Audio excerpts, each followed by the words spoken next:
మీరు ఎక్కువగా ఇష్టపడే వ్యక్తి మిమ్మల్ని నిర్లక్ష్యం చేస్తున్నారు అంటే ఆ బాధ భరించలేనిది. నమ్మినాము, ప్రాణం ఇచ్చేటంత ఇష్టాన్ని పెంచుకున్నాము, మరెందుకు ఈ నిర్లక్ష్యం? ఈ వీడియోలో తెలుసుకుందాం. నా వంతు కృషిగా మీకు ఓదార్పు లభించవచ్చు. మిత్రమా, ఎవరిని జీవితంలో ఎక్కువగా ఇష్టపడకండి. ఎందుకంటే వారి నిర్లక్ష్యం బాధగా ఉంటుంది. ఏ బంధమైనా సరే ఎంతవరకు ఇంపార్టెన్స్ ఇవ్వాలో అంతవరకే ఇవ్వాలి. శృతి మించితే కష్టమే. కూతురు అంటే తండ్రికి ప్రాణం. వయస్సు వచ్చాక లవ్ అని వెళ్ళిపోతే నువ్వెంత బ్రతిమలాడినా వేస్ట్. పోగా అందరిలాగా నువ్వు సాకినావు, ఎందుకు డాడీ నువ్వంత బాధపడతావు?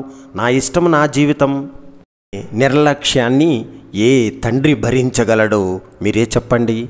బలం ఉన్నాళ్ళు రెక్కల ముక్కలయ్యేలా కుటుంబ అభివృద్ధికి పాటుపడిన ఓ పెద్దాయన్ని ముసలోడా మూలపడుండు, ఊరికే నొస పెడతావు అంటే ఆ ప్రాణానికి ఎందుకు ఇంకా బ్రతికి ఉండాను అనిపించదా? మరి అందం ఉన్నాళ్ళు నువ్వే నా ప్రాణం అంటారు.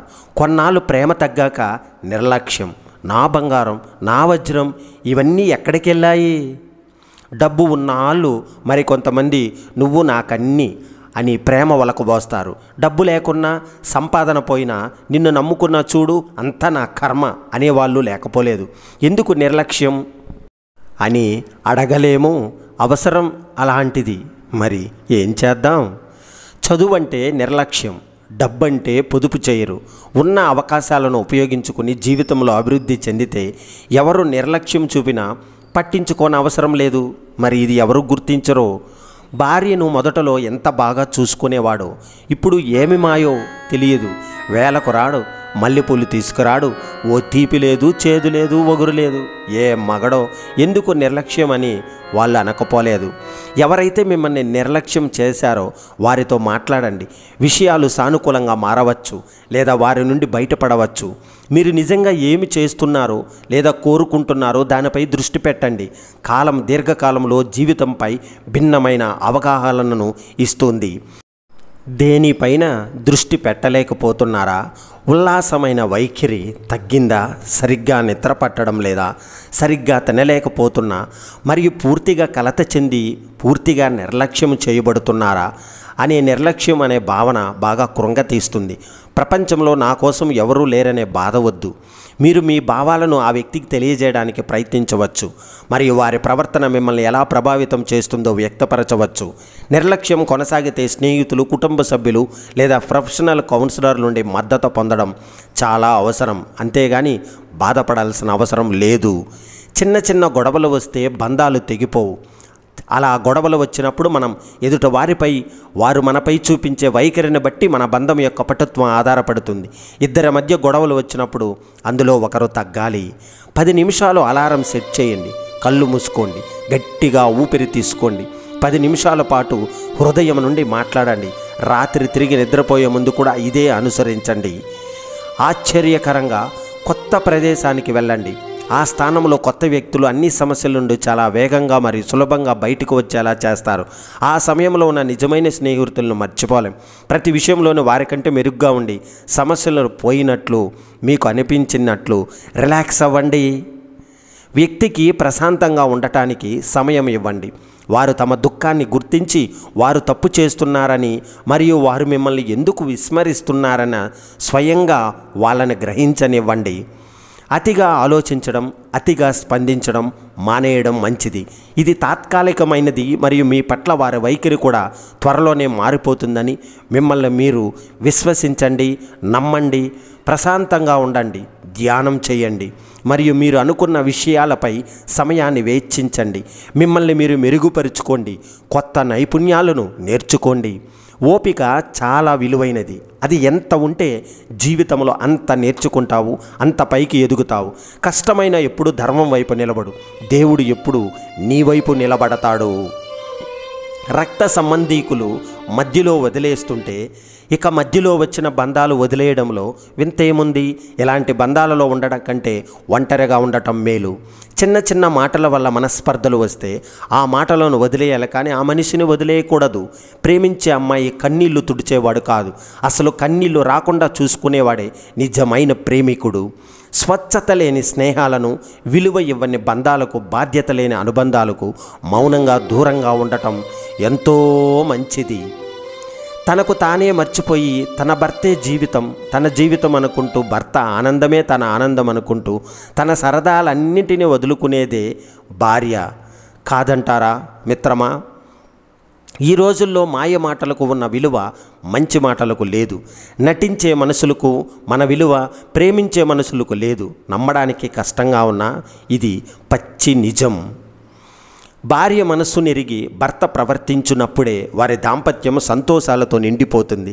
లేదంటే భర్త అధికారంతో, భార్య బానిసత్వంతో చూడడానికి, వినడానికి కూడా ఎబ్బెట్టుగా ఉంటుంది కాదంటారా? మన నోటిలోకి పోయే ఆహారం ఎంత రుచిగా ఉండాలో మన నోటి నుండి వచ్చే మాటలు కూడా అంతే రుచిగా ఉండాలి. అప్పుడే బంధాలు, స్నేహాలు బలపడతాయి. మనిషి మరణిస్తే ఆ మనిషికి తప్ప అందరికీ తెలుస్తుంది. మనస్సు మరణిస్తే ఆ మనిషికి తప్ప మరెవ్వరికీ తెలియదు. తాను కష్టాలలో ఉన్నప్పుడు కూడా నవ్వగలిగేవారు నాకు ఆదర్శం. తాను ఆపదలో ఉన్నప్పుడు కూడా ఇతరులకు సహాయం చేయగలిగేవారే మనకు అందరికీ కూడా మంచి స్ఫూర్తి. బంధంలో అయినా స్నేహంలో అయినా ఉండకూడనిది నిర్లక్ష్యం. ఉండాల్సింది నమ్మకం, ఇవ్వాల్సింది సమయం.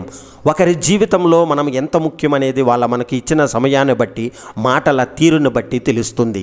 అగ్గిపెట్టులోని చివరి అగ్గిపుల్ల వెలిగించడంలో ఉన్న జాగ్రత్త మొదట అంకిలోనే చూసుకోవాలి. అలాగే జీవితంలో నీకు అన్ని క్షణాలు ఆనందంగా ఉండాలంటే నువ్వు నిర్ణయం తీసుకునే ఆ మొదటి క్షణం ఆలోచించి అడుగు వేయాలి. జీవితం నిజాయితీ పరులను ఏడిపిస్తుంది, నిందలు వేసేవారిని నవ్విస్తుంది, మాటకు కట్టుబడి ఉండేవారిని అవమానిస్తుంది. కొన్ని బాధలు అనుభవించాలి, అప్పుడే మనకు ఉండే ధైర్యం తెలుస్తుంది. కొన్ని మాటలు భరించాలి, అప్పుడే మన సహనం విలువ తెలుస్తుంది. జీవితంలో ఎన్నడూ మరిచిపోకూడని ఇద్దరు వ్యక్తులు: మన కోసం నిరంతరం కష్టపడే నాన్న, మన ప్రతి పిలుపులోనూ ప్రతి బాధలోనూ తోడైన అమ్మ. సాయం అనేది ఎదుటివారి పరిస్థితిని బట్టి చేయాలి, వారితో మనకున్న అవసరాన్ని బట్టి కాదు. సంతోషాన్ని మించిన సంపద లేదు, ఆరోగ్యాన్ని మించిన ఆస్తి లేదు, చిరునవ్వుని మించిన ఆభరణం లేదు, స్నేహితుణ్ణి మించిన ఆప్తుడు లేదు, తల్లిదండ్రులను మించిన దైవం లేదు. నేర్చుకున్నాము అనే అహంకన్నా తెలుసుకోవాలనే ఆసక్తి చాలా గొప్పది. నీతో ఏ బంధం లేని వారి దగ్గర నీ రహస్యాలు చెప్పకు. నీతో అనుబంధం ఉన్న వారి దగ్గర నిజాలను దాచకు. నువ్వు నవ్వితే అందం కనబడుతుంది, నువ్వు 10 మందిని నవ్విస్తే ఆనందం కనబడుతుంది. నువ్వు అందంగా ఉండటం కంటే ఆనందంగా ఉండటం ముఖ్యం కదా. ప్రాణం పైకి పోతుంది, దేహం కిందికి పోతుంది, కానీ పేరు శాశ్వతంగా మిగిలిపోతుంది. ప్రాణాన్ని, దేహాన్ని కాపాడుకోవడం కన్నా పేరును కాపాడుకోవడం చాలా గొప్ప కాదంటారా? మనసుకు హత్తుకునేలా మాట్లాడేవాళ్ళు కొందరు, మనసు బాధపడేలా మాట్లాడేవాళ్ళు మరికొందరు, మనస్ఫూర్తిగా మాట్లాడేవాళ్ళు ఇంకొందరు. అందరి మధ్య సాగే ప్రయాణమే ఈ చిన్ని జీవితం. ఒక మంచి వ్యక్తి మన జీవితంలోకి వచ్చినప్పుడు ఆ వ్యక్తి విలువ తెలియకపోవచ్చు, కానీ విడిపోయాక మాత్రం ఖచ్చితంగా తెలుస్తుంది మనం జీవితంలో ఏం పోగొట్టుకున్నామో. అంతవరకు సురక్షితంగా ఉంటాం. ఇతరుల చేతిలో పడిందా ఇంకా నరకమే. ఎవరి జ్ఞాపకాలు గుర్తొస్తే తెలియకుండానే కళ్ళ నుంచి నీరు కారుతుందో వాళ్ళ జ్ఞాపకాలు మనసు లోతుల్లో బలంగా నాటుకున్నట్లు. ముడుచుకుని కూర్చుంటే రెక్కలు కూడా భారంగా అనిపిస్తాయి, విరుచుకు ఎగిరితే ఆకాశం కూడా తక్కువ అనిపిస్తుంది. జీవితంలో ప్రశాంతంగా ఉండాలంటే ఎవరి గురించి ఎక్కువగా ఆలోచించుకోకండి, మీ గురించి ఎవరికి పూర్తిగా చెప్పకండి. చెట్లు ఎంత గట్టిగా ఉన్న కాలాన్ని బట్టి ఆకులు, పూలు వస్తుంటాయి. అలాగే నువ్వు ఎంత నీతిగా బతికిన కష్టాలు, కన్నీళ్లు వస్తుంటాయి, పోతుంటాయి. ఇక్కడ మనం నేర్చుకోవాల్సిన తడబడటం కాదు, నిలబడటం. అప్పుడే అనుకునేది సాధిస్తాం. నీకు నువ్వు వచ్చిన ఏడుపు వచ్చిన నలుగురితో నలుగురులాగానే నవ్వాలి, ఏడవాలి. నీవు ఒక్కడే ఏడిస్తే నాటకం అనుకుంటారు, నువ్వు ఒక్కడవే నవ్వుకుంటే పిచ్చివాడు అనుకుంటారు. ఒక అమ్మాయి నిజంగా ప్రేమిస్తే అమ్మ కూడా అంతగా ప్రేమించదేమో అనేలా ప్రేమిస్తుంది. అదే అమ్మాయి మరిచిపోవడం మొదలు పెడితే గజనీ కూడా అంత తొందరగా మరిచిపోడేమో అనిపిస్తుంది. ప్రపంచంలో ఇద్దరు సుఖంగా ఉంటారు: తిన్న ఆహారం 2 గంటల్లో అరిగినవాడు, పడుకున్న వెంటనే 5 నిమిషాల్లో నిద్ర పట్టేవాడు కాదంటారా మిత్రమా? జీవితంలో తృప్తి ఉంటే జీవితం రెండూ బాగుంటాయి. జీవితంలో అసంతృప్తి ఉంటే జీతం బాగున్నా జీతం సున్నా. ఒకరికి పనికి రాకపోయినా అంత మాత్రాన నువ్వు పనికి మాలిన వాడివి కాదు. నీ అవసరం వేరే వారికి ఉండవచ్చు. ఈ ప్రపంచంలో మర్చిపోయినవన్నీ గతాలు కావు, గుర్తు వస్తుంది, జ్ఞాపకాలు కాదు. మనం మర్చిపోకుండా చేసే జ్ఞాపకాలు గుర్తు తెచ్చుకుంటామని ప్రయత్నించిన గుర్తుకు రానివే గతాలు. అన్నం పెట్టిన వాడికే కన్నం పెట్టిన రోజులు ఇవి. ఏమీ ఆశించకుండా కనీసం ఏరా అని పలకరించిన వారు కూడా ఎవరూ ఉండరు. ఏం చేద్దాం మిత్రమా? డబ్బు నుంచి వచ్చే ప్రేమ దీపం లాంటిది. అది నూనె ఉన్నంత వరకే వెలుగుతుంది. మనసులో నుంచి వచ్చే ప్రేమ సూర్యుడు లాంటిది. అది సృష్టి ఉన్నంత వరకు వెలుగుతూనే ఉంటుంది. గుర్తుపెట్టుకో, విలువ తెలుసుకోలేనివాడు ఎప్పటికీ సంపాదించలేడు. సంపాదించినా నిలబెట్టుకోలేడు. కష్టపడి సాధించుకున్నోడు వృధా చేయలేడు. చేసినా తిరిగి సంపాదించుకోగలరు. అది స్నేహమైనా, ప్రేమైనా, డబ్బైనా సరే. గంజి గురించి చెప్పమంటే ఉన్నోడు పట్టికి లేనోడు పొట్టకి అన్నాడట. భోజనానికి వేళలు చెప్పండి అని అడిగితే లేనివాడికి దొరికినప్పుడు, ఉన్నవాడికి అరిగినప్పుడు అన్నాడట. మీకు వ్యతిరేకంగా మాట్లాడే వారి మాటలను మౌనంగా వినండి. నిజం కాలమే వారికి సరైన సమాధానం చెబుతుంది. ఓపిక, సహనం అనేవి బలహీనతలు కావు, అంతర్గతంగా ఉండే శక్తులు. అవి అందరిలోనూ ఉండవు. తలదించుకున్న ప్రతివారు తప్పు చేసినట్టు కాదు. తగ్గిన ప్రతివాడు చేతకానివాడు కాదు. కొన్నిసార్లు నెగ్గడం కంటే తగ్గడం వల్ల ఎక్కువ మంచి జరుగుతుంది. అప్పులు చేసి గొప్పగా బ్రతకడం కంటే గంజి తాగి గౌరవంగా బ్రతకడం మేలు. తప్పులు చేసే అడ్డమైన వెధవల ముందు తలదించుకొని బ్రతకడం కంటే నీతిగా 4 రోజులు బ్రతికింది మేలు కాదంటారా? మీరు ఒకరి నమ్మకంతో పని లేదు. మిమ్మల్ని మీరు నమ్మండి చాలు. మహాసముద్రాన్ని కూడా దాటగల శక్తిని నమ్మకమే మీకు ఇస్తుంది. నీవు ఆపదలో ఉన్న వాళ్ళకి చేసిన సహాయం, ఆకలితో ఉన్న వాళ్ళకి పెట్టిన ఆహారం ఎప్పటికీ వృధా పోదు. నీ హృదయంలో నిజాయితీ ఉన్నప్పుడు ఆ అందం నీ వ్యక్తిత్వంలో కనపడుతుంది. నీ అనుకున్న వాళ్ళు ఎల్లప్పుడూ నీతో ఒకేలా ఉంటారనుకోవడం నీ తప్పు. ఈ ప్రపంచంలో అన్నిటికంటే వేగంగా మారేది మనిషి మనస్సు. ప్రతి ఒక్కరికి ఓపిక అనేది ఉంటుంది, కానీ అది ఎంతవరకు ఉండాలో అంతే ఉంటుంది. అది నశించిన రోజున ఆ మనిషిలో మరో మనిషిని కనిపిస్తాడు. మనం సంతోషంగా ఉన్నప్పుడు అందరూ చేతులు కలుపుతారు, కానీ మనం కష్టంలో ఉన్నప్పుడు కొందరే చేయూతనిస్తారు. చేతులు కలిపిన వారిని గుర్తుపెట్టుకో, చేయూతనిచ్చిన వారిని గుండెల్లో పెట్టుకో. నీ మనసులోని ప్రేమని, బాధని కళ్ళతో చూసి చెప్పకుండానే గుర్తించగలిగిన వ్యక్తి భాగస్వామిగా దొరికితే నీకు అంతకు మించిన అదృష్టం మరొకటి ఉండదు. ఎదిగే వారికి ప్రతినిత్యం రగిలే గుణం కావాలి. ఎదిగిన వారికి అనుక్షణం ఒదిగే లక్షణం కావాలి. చదువురాని మగాడికి దొరకకూడని పుస్తకమే ఆడది. ఒక పేపర్ విలువ దాని మీద రాసిన అక్షరాలను బట్టి ఉంటుంది. అలాగే ఒక వ్యక్తి విలువ వారి ప్రవర్తన బట్టి ఉంటుంది.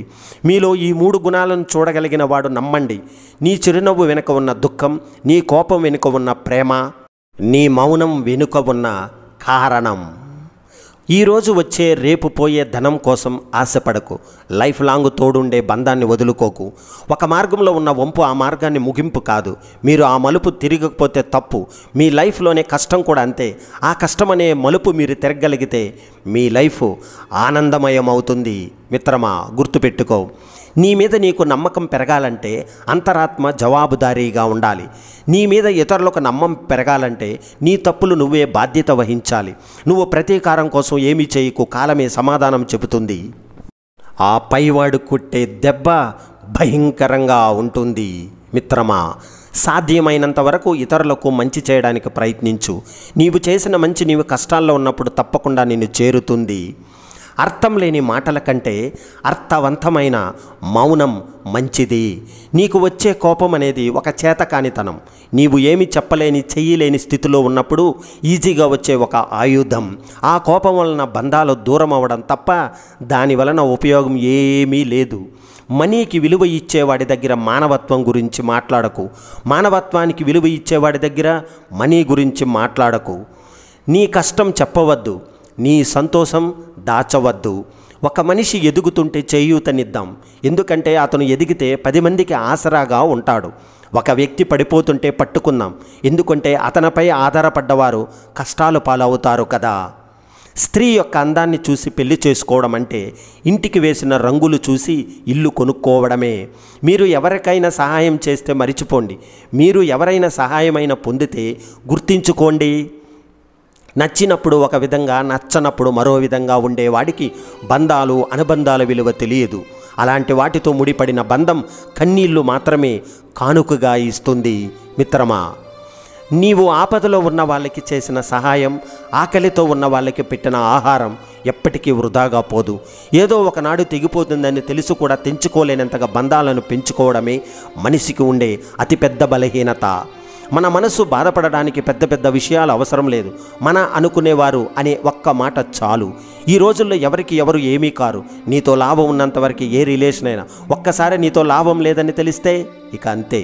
నిన్ను ఎవడో గౌరవించడం లేదని బాధపడవద్దు. ఎందుకంటే బట్టల షాపులో ఒకరికి నచ్చక వదిలేసిన బట్టలు మరొకరికి చాలా బాగా నచ్చుతాయి. లైఫ్ కూడా అంతే. ఖర్చు విలువ తెలియకుండా భార్యని, కష్టం విలువ తెలియకుండా కొడుకుని, బంధాల విలువ తెలియకుండా కూతుర్ని ఎంత పెంచినా దండగే. నీకు అహంకారాలను ప్రశ్నలను అడగవద్దు. మూర్ఖులకు సమాధానం చెప్పవద్దు. నీకు రెండు ప్రమాదమే. నీవు ఎవరి మీద ఎక్కువగా ఇష్టాన్ని పెంచుకోవద్దు. ఎందుకంటే ప్రేమతో అల్లుకున్న పూలమాలనే విషపు నాగులున్నాయి. కాటేస్తే తట్టుకోవడం కష్టం. అలిగి వెళ్ళిపోయిన వాళ్ళు తిరిగి వస్తారేమో కానీ మనసు విరిగి వెళ్ళిపోయిన వాళ్ళు తిరిగి రారు. మీకు ఒకరి నమ్మకంతో పని లేదు. మిమ్మల్ని మీరు నమ్మండి చాలు. మహాసముద్రాన్ని కూడా దాటగల శక్తిని నమ్మకమే మీకు ఇస్తుంది. మిత్రమా, ఎదిగే వారికి ప్రతినిత్యం రగిలే గుణం కావాలి. ఎదిగిన వారికి ప్రతి క్షణం ఒదిగే లక్షణం కావాలి. చదువురాని మగాడికి దొరకకూడని పుస్తకమే ఆడది. చదువు ద్వారా సంస్కారం నేర్చుకున్నవాడు, అనుభవం ద్వారా గుణపాఠం నేర్చుకున్నవాడు లైఫ్లో ఎప్పటికీ ఓడిపోడు. ప్రతి స్త్రీ లైఫ్లో తను ఇష్టంగా బ్రతికిన రోజుల కంటే తన వాళ్ళ కోసం రాజీ పడే బ్రతికిన రోజులే ఎక్కువగా ఉంటాయి. దొరికిన దానితో సంతృప్తి పడే వాళ్ళు ఎప్పటికీ చెడిపోరు. ఎంత దొరికినా అసంతృప్తి పడే వాళ్ళు ఎప్పటికీ బాగుపడరు. నీవు నీ గతాన్ని తలుచుకుంటూ బాధపడుతూ కూర్చోకు. గతం నేర్పిన పాఠాలతో భవిష్యత్తు నిర్మించుకో. ఇది అటవిక ప్రపంచం. బలవంతుడు ఎప్పుడూ బలహీనుడని వేటాడుతూనే ఉంటాడు. 100 మంది 100 రకాలుగా చెప్తారు. అవన్నీ పట్టించుకొని మనశ్శాంతిని కోల్పోకండి. మీ అంతరాత్మకు చెప్పింది చేయండి. ఎందుకంటే అది మిమ్మల్ని ఎప్పుడూ మోసం చెయ్యదు. మనిషిని బ్రతికి ఉండగానే చంపేసే బలమైన ఆయుధాలు ఇవే: అనుమానం, అవమానం. ఆడపిల్లకి చదువు కన్నా భర్త రావడం సహజం. కానీ తన మనస్సు చదివిన భర్త రావడం నిజంగా అదృష్టమే కదా. ఈ సమాజం గౌరవం విలువ ఇవ్వాలంటే డబ్బైనా ఉండాలి, లేదా అధికారమైనా ఉండాలి, లేదా అదృష్టమైన ఉండాలి. ఇవి ఏమీ లేనివాడు ఎంత మంచివాడైనా సమాజం నీకు విలువ ఇవ్వదు. నీ మనస్సులోని ప్రేమను, బాధని కళ్ళతో చూసి చెప్పకుండానే గుర్తించగలిగిన వ్యక్తి భాగస్వామిగా దొరికితే నీకు అంతకు మించిన అదృష్టం మరొకటి ఉండదు. నువ్వు అలసిపోయి ఆగిపోవాలి అనుకున్నప్పుడు ఇంకొక అడుగు ముందుకు వేసే ధైర్యం తెచ్చుకో. భయాన్ని బందీ చేస్తే ధైర్యం నీకు దారి చూపిస్తుంది. మిత్రమా, ఒకరిని వేలెత్తి చూపే ముందు నీ ప్రవర్తన ఎలా ఉందో, నీ మాట తీరు ఎలా ఉందో ముందు తెలుసుకో. నీలో ఎన్నో తప్పులు దాచుకొని నీ ఎదుట మనిషిని విమర్శించే హక్కు నీకు లేదని తెలుసుకో. మీ బాధలో కారణం ఏదైనా కావచ్చు, కానీ ఆ కారణంతో ఇతరులను మాత్రం హాని చేయకండి. వాన కురిసి వెళ్ళి నాకే ప్రకృతి మరింత అందంగా ఉంటుంది. లైఫ్ కూడా అంతే. కష్టాలు, సమస్యలు దాటాకే జీవితం సంతోషంగా ఉంటుంది. చెడ్డవాళ్ళు కౌగిలించుకొని మంచివాళ్ళు అయిపోరు. అలాగే మంచివాళ్ళు కోప్పడగానే చెడ్డవాళ్ళు కాదు. మంచి అనేది మంచి మనుషులు ఉంటే తప్ప మంచి నటనతో రాదు. నీకు అవమానం జరిగిన చోట కావాల్సింది తిరిగి నిలబడే ధైర్యం, అంతేకాని తిరిగి అవమానించే గుణం మాత్రం కాదు. ఆలోచన లేని స్పందన, సంపాదన లేని ఖర్చు, అవగాహన లేని విమర్శ, ప్రయత్నం లేని ఓటమి, వీటి వల్ల లైఫ్లో అతి ముఖ్యమైన వాటిని కోల్పోవలసి వస్తుంది. లైఫ్ అంటే ఎప్పుడూ చదివేసిన పుస్తకం కాదు, ఎప్పుడూ చదవలసిన పుస్తకం.